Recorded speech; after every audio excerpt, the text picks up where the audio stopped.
لیکن اگر دیکھا جائے تو سب سے بڑا اظہار جو دیکھنے میں آیا وہ 1987 میں ایک بہت بڑی تحریک کا آغاز شروع ہوا ہندوستان کے جبر کے خلاف. چونکہ بنیادی طور پہ وہ تحریک مسلح جدوجہد کی بنیاد پہ شروع کی گئی، انفرادی دہشت گردی کی وجہ سے جلد وہ تحریک مکمل طور پہ ناکام ہو گئی اور عوام کے اندر اپنی جگہ اس طرح سے نہیں بنا سکی جس طرح سے اسے بنانا چاہیے تھا. لیکن پھر کہتے ہیں کہ سماج کبھی رکتے نہیں، وقت کبھی رکتا نہیں، تحریکیں کبھی آگے جاتی ہیں کبھی پیچھے ہٹتی ہیں. اسی سال جون 2011 میں پھر کشمیر کے اندر ہندوستان کے جبر کے خلاف کشمیر کے نوجوانوں نے علم بغاوت بلند کیا اور ہندوستان نے اپنی تمام تر سامراجی قوت استعمال کرنے کے باوجود ناکام رہا ہے کشمیر کے اندر اس تحریک کو کچلنے میں، اور نوجوانوں نے فتح پائی ہے. اس چیز کو تسلیم کیا ہے ہندوستان کی حکمران طبقے نے، وہاں کے میڈیا نے، اور پاکستان جو ہمیشہ سے کشمیر کی آزادی کے حوالے سے واویلا کرتا رہا ہے کہ ہم بہت بڑے دائی ہیں کشمیریوں کے، اور پاکستان کے میڈیا نے، ہندوستان کے میڈیا نے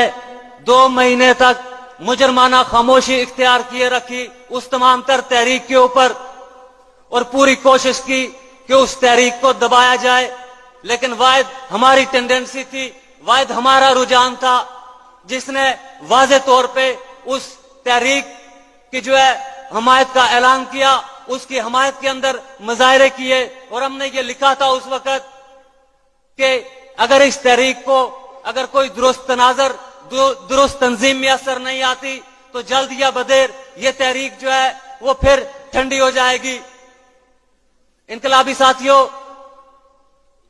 وہ تحریک ایک بار پھر ابھرے گی، اور صرف سرحد کے اس پار یہ جبر موجود نہیں ہے. اگر ہم اس طرف دیکھیں تو غربت کا، بھوک کا، بے روزگاری کا ایک ننگا ناچ ہے. حکمران اپنی عیاشیوں کے اندر مصروف ہے. صرف پچھلے 4 سالوں کے اندر 4 وزیر اعظم تبدیل ہوئے آزاد کشمیر کے اندر، اور ابھی آنے والے دنوں میں وہاں پہ ایک اور ڈرامہ رچایا جا رہا ہے انتخابات کے حوالے سے. لیکن میں یہ سمجھتا ہوں کہ ہم ان انتخابات کے اندر مداخلت کریں گے، ہم عوام کی ہر ایک پرت کے اندر جائیں گے اور ہم کہیں گے کہ ہمیں انتخاب نہیں، ہمیں انقلاب چاہیے. بہت کھلواڑ کیا ہے آپ نے انتخابات کے نام پہ، کشمیر کی قومی آزادی کے نام پہ، کبھی مذہب کے نام پہ تو کبھی رنگ نسل کے نام پہ. ہم سمجھتے ہیں کہ کشمیر کے اندر قومی مسئلہ موجود ہے، اور موجودہ عالمی سرمایہ دارانہ بحران کے اندر جب دنیا کی جدید ترین ریاستیں ان کے اندر بسنے والی قومیتوں کو آزادیاں نہیں دے سکی، اگر 63 سالوں کے اندر پاکستان ایک قوم نہیں بن سکا، اگر ہندوستان ایک قوم نہیں بن سکا، اگر پاکستان کے اندر آج سندھ علیحدگی چاہتا ہے، بلوچستان علیحدگی چاہتا ہے، پنجاب علیحدگی چاہتا ہے، تو کس طرح اس نظام کے اندر رہتے ہوئے کشمیر کو کس بنیاد کے اوپر آزاد کیا جا سکتا ہے؟ ہم سمجھتے ہیں کہ کشمیر کے پہاڑوں اور دریاؤں کو آزادی نہیں چاہیے، آزادی کشمیر کے انسانوں کو ان کے مسائل سے چاہیے، اور وہ سرمایہ دارانہ نظام کے اس بحران کے عہد کے اندر پاسبل نہیں ہے. اور وہ اگر ممکن ہے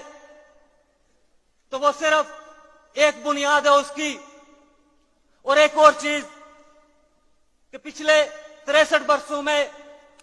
پاکستان